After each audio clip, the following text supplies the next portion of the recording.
some respects it already is. It just hasn't, the monetary aspect of gold is what has been agreed upon by the central banks.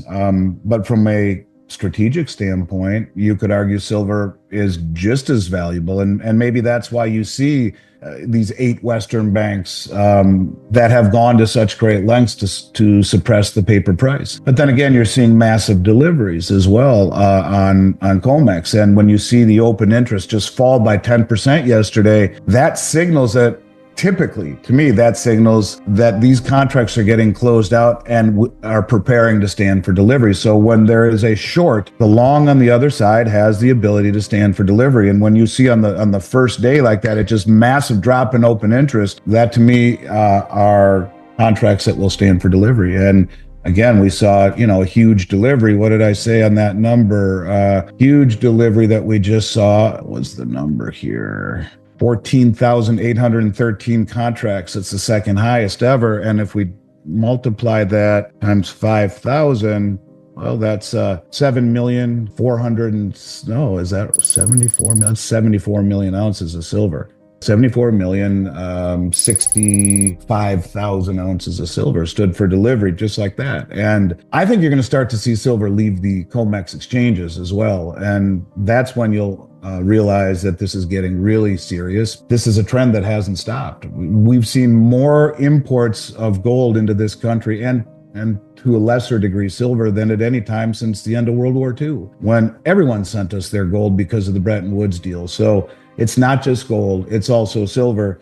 And I think the people at the highest levels understand silver. There's a race to secure it. And I think they understand that it is strategic. It's not tier one, so it has the same implications that gold does for the Basel III regulations. But when you see Russia and India and China and all of these countries on a mad dash for it, I think that people in the United States who are making the policy understand that as well. And that's why you're seeing so much brought into the country from London and from Switzerland. We've got a question here from Fazdal again. What does Andy think of Mike Maloney's theory that Scott Bessent will revalue gold to $10,000 by the end of summer? Well, I liked his, I gave him credit for it. I talked about it.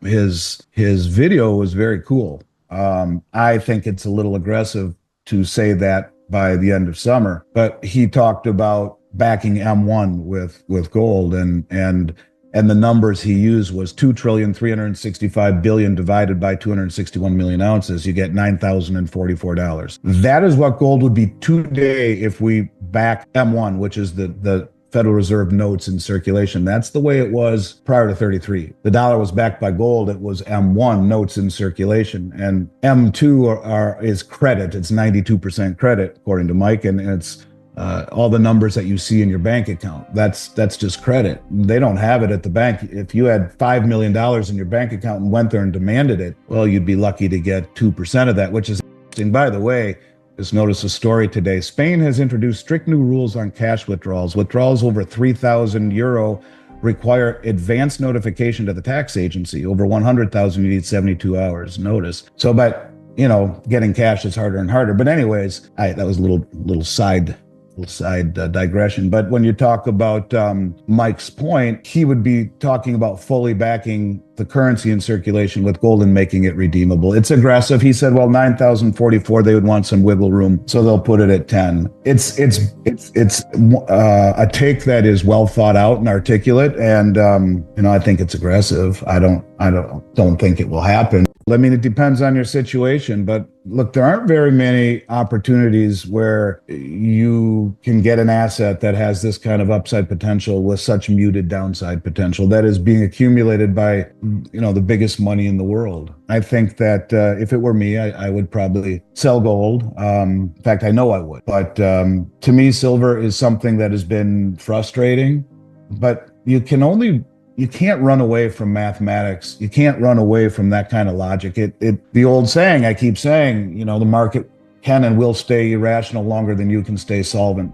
The people that have been playing this game with the futures market are very powerful. You're talking the biggest banks in the world, probably by direction of the federal government.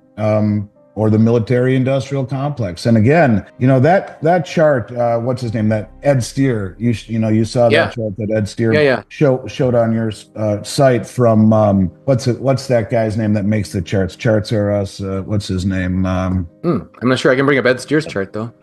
Yeah, there's a guy that makes all of those charts. I forgot. I can't believe I can't think of his name. I've talked to him. Here, I'll share Ed Steer's chart just for the heck of it, since you're talking about it anyway. Hold on. Here you go. The red line would be the 4 biggest commercial banks, and the green line, the 8 largest. So the 4 is inside of that. Why would you have silver, this tiny little market, having the largest concentrated short position? I mean, and that's concentration.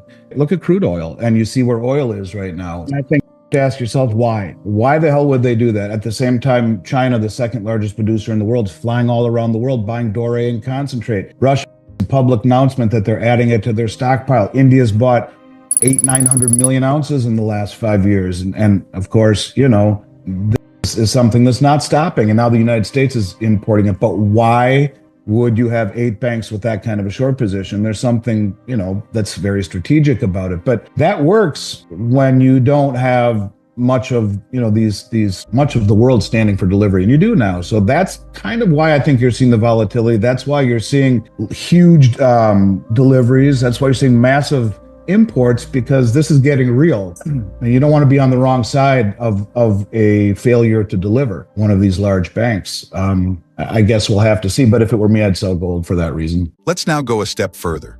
If you think silver is just along for the ride while gold gets all the headlines, think again. Silver is the sleeping dragon, and it's about to wake up.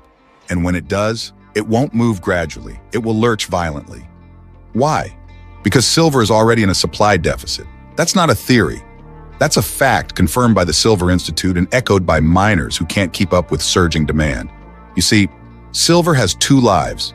It's a monetary metal and an industrial input. That dual identity creates friction in the market. It's why industrial buyers don't want silver's price to rise, because it hits their margins. And it's why banks with large short positions don't want the truth out, because their models were built on cheap silver, and that assumption is falling apart. What happens when both sides, investors and industry, realize that the paper price no longer reflects the true availability of silver? We get a break, not just in the charts, but in the supply chain.